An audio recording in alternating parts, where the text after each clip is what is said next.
van zaina kan tu pui zir tur hi chung ko in kai roina tinia chiar tur hi kan tan tu khan aron chiar non to lo mela thang chiar tan hal mela chung ko hi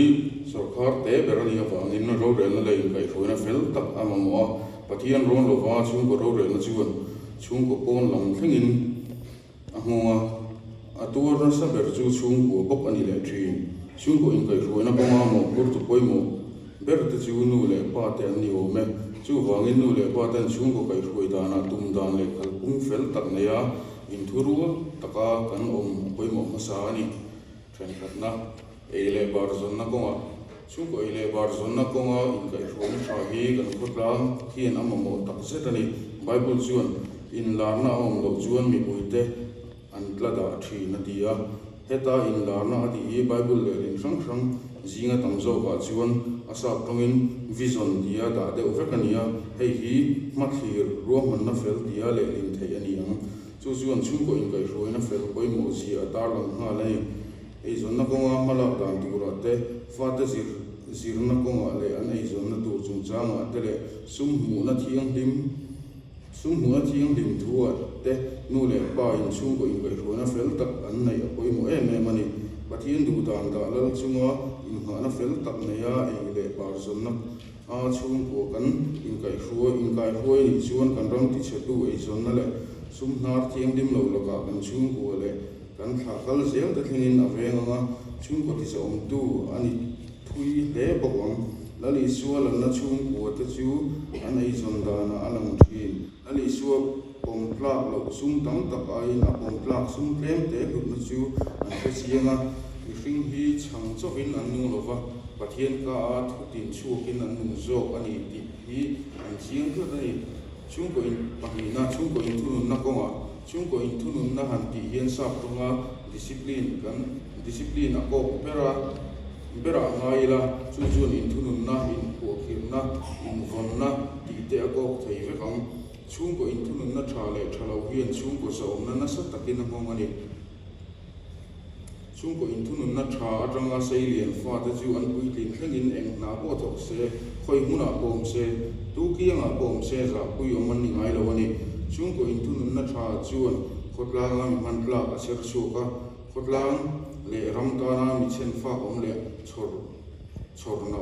ser chu konga chung ko in kai roi na tha chuan kong ro si le chung ko tel hi mitin ni na bul pui ber ani awangin ring mi zile nun pum mason na konga poi mo e me mani chung ko in thunun na hi heti taka poi mo ani awang hian chung ko en ko tu ber nu le pa ten zile kong kal fel tak ne ya chung ko kan thunun le kan von poi mo tak zerani chung ko member te ni tin nun dana te in thenum ko ve na chung changa te zau zo ka mi dang te ne na nun ho le tho ho dan chung changa te mani na an tho dan chung changa te mi zenget nei chung changa te le kong tam taka chung ko in thunun na tha chuan mi mal chung ko le khotla na sa takin ra tha chu thi pathumna sa ko na chung changa chung ko in kai roi na tha nei hi a poi mo in kan ma mo bul pui te zinga mi ani sa ko na chung ko in kai roi na konga hian kan in thla da zalin kan nung tol ta le ni te poi na lam thiam na le in po na thang zela kan khovel hi azim tiela min chim tu thil sang a pung zel boka heti lai hian kan sa khona so he von him le hum hal konga chung tin te tang kan la thar po atul le in kai hoina tha nei chung pu atanga sei lian chu an sa khona pon heta ko ranta na mi man plak an ni du hi thil chiang sa thuk ani o me khovel thang zela in bi ko na chi sang nga zirti la le ngai dan chi sang in min chi mek lai hian sa khona konga chung ko in kai hoina fel kan nei poi mo na asang le zuala ni hemi konga ma kan so thei tu chuan chung ko in ko ran abel tawa nu le pa te po fa te tharau lam nun kai huai thei tura kan in ko riam sau poi mo tak zetani song ha se kan sing lai ni a se ho tur hi pani aron chok chu ka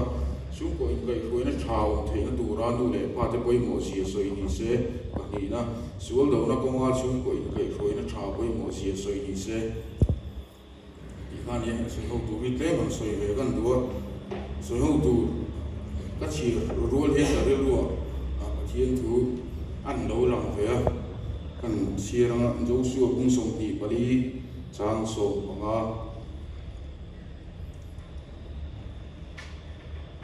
tin lau pa rong bol hi thalo o manga in thia chuan voina hian tu rong he in bol don thang mai ru in tha ten lui ra la an rong an dol thin pathian te nge pathian te ka nge in du ram amo ho te pathian ka ke le ka chung te ro hi song in lau pa rong ania kan bol don ni hi rilu an ron lang ve hei soi ho tur ka nei han soi veila kan society a hian pa chuan do kana ei tur chop hi amo phurna maya in chung an kol chu nu mo phurna nia sa ko na lama hian a hi khovel thil a chuan kan lo tin tlang ka ma se sa ko na ko hian pa in kan bible chang chir ta kan pele ka chung te ro hi song in lal pa ro ni kan bol don ni an ti thap nam ka kilong chuan kan rama hian hei chen christian kan ni to kum sa lai kan ni to a hong hi kan ram hian tuna kan ram din mun hi a hong chua ani chuan a thalo le nga ria tin statistic sang te kan enver New Life Charity Society ina aizola chung ko sang thum an survey na khan pa mo kurna lami alo kan rama hian patling za so bargon oma tin fa te mo kurna pembi alo ba hi za so balian om ko tin fa te be se am khalo ba hi za so pani anom ko ni he abik takin rongbol tu chung ko ani i fa te be se am khalo ati hi rongbol tu chung ko ani ya hi nu le pa với một xìa xuống cái phơi nó có thara pa te nu te pang kan riat thar angai ka riat tin với một xìa han ti hian nu le pa chuan fa te tan in nuam tak an xìa mangai ne in ti khan mi kan chen na in hi a that le that lo lam ni lo a chung ko ti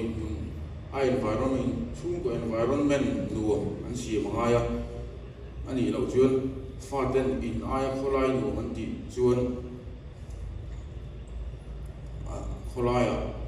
in chung aya si tu thai aung chung lo ni tin nu le patam tak chuan kan fa te hi mi fa te nen kan te fo an mani ai an thup lo te an mani ai thazok te nen kan te fo thina tuna thalai zaina ron khom tam tak ko hian kan din mun kan di na hian tu mai kan lung oi big mi lo nga ke mani ya nge po kan lung oi lo chuan kan nu le pa te ke mani ya lung oi lo phei chuan nun harsa kan nuam ti zong le chak lama han kan chak na lama han plan mai te hi ol em mani tin ka ngai poi mo le do pakhat chu chung kwa cái phơi na nu le pa te hian hei rei lo ta chung khotla nga oi me ate phơi tu in kan nom ve a nu le pa ina an fa te rui thei thil ti tam tak ngei tir an du tak tak zo nu le pa hian mangang zo ani hei khotla phơi tu tam tak ai hian nu le pa hian mangang tin thei tok chua chung kwa bei na chuan an fa te a po alang chuak thina su hi chu soi ho tur pani na sual do na a po hian alang thei o me tin kan soi lan le tu pakhat chu ni china statistic ka ta lan tho kan New Life Charity Society ho ina an survey na tho kan thalai rui thei thila wanga thi mi sang khat za sari hi nu le pa in thena wanga thlenga ni ya kum sang ni so malam jong ka chu chuan nu le pa ta chung koi kai phoi na ko an poi mo zia ati lam chiang in ka hria tin tu na kan ramina kan har sa na to tam ber chu kan nu le pa te po ka dem na lam ni lo se chung ko he kan zi lai bu ina soi chung ko ma thir le ro man na fel tak nei lo in nu pui pasal kan in na ya fa kan hringa kan khovel changka nei tun lai khovel tun lai thalai te nun kha atem phale to chi si lo kan thiam na ten lo tin chi lo bok nei kan thalai tam tak te kan en kol thiam lo kan ti fo tin an har sa na to te po khiat thiam pui ngai na po kan thelo ni tam tak chuan tin pa hi chung ko hian an poi mo ama chuan kan society chuan ina hian pa hian in hi a hom ngai lo lo tu kan nia pa ina fa te tan an har sa na hril tur hian an hom ngai lo ni fa te hian har sa na tam tak tu lai thalai te ka pe chuan ka to na sai ke ma ni nun tho tin mo pur na chung ko po kan nei tam tak chu kan nei tle ma kan zuo de ko ka an ma ni hun lai ai khan kan zuo thata tu lai thalai de chu an nin har sa an ti mi lo khat tam tak hi har sa kan te khata ron tur le kan har sa te han hril tur kha mi patan phai chun pa he poi mo le zu la ngai chia chun le ngam pon lo dong song ma se dong song an soi trawa liam mai tin nu te hi tu nu te po hin liam me le na ya an thei thiau hi an ni do me chia hi chu ma hian fa te an fak na tong kam ai chun an soi se la te an du khop lo na lai an soi na tong kam hi in chu ma hian ari tam zo e me ba zaina helai mon ro kal khom te po hi ho na tu chu po nei va kan nianga mani chung ku thap han ngai to tai la nu te chu nu ang reng in te du khop mu mi lo chung ko mani chung ko dina mo du khop mu thei mi lo nu le pa ina an en pol sei len fa te chu lalpa thunun na le zir tir na chuan an hroi lu hi ari nom chi lo ni tin hei tangwal kan nia an le thina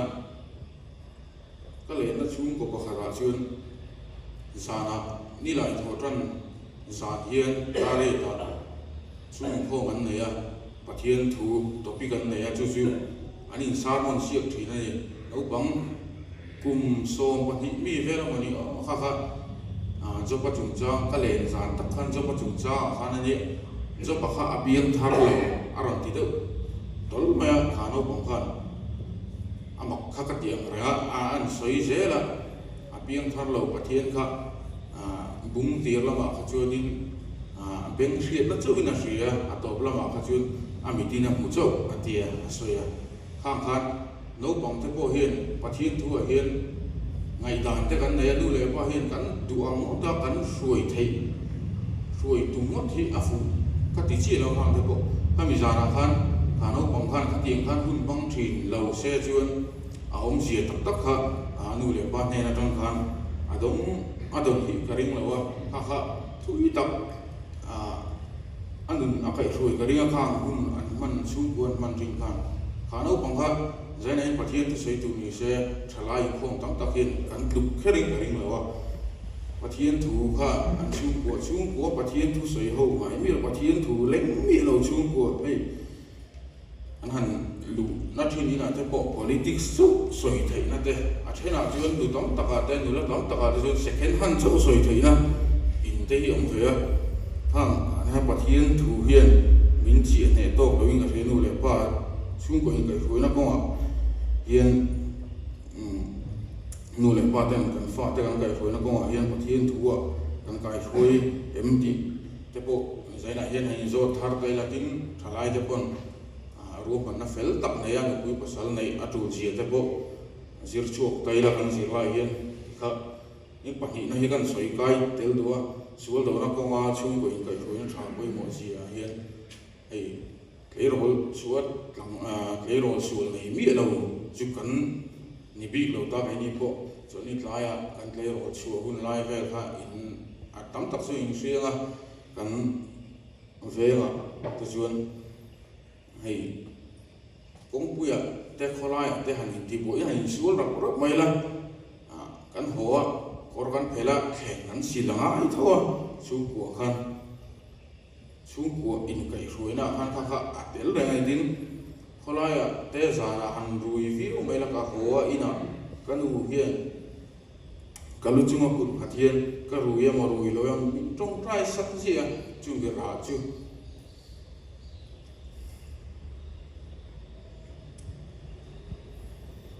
zanin te poi nin ka sia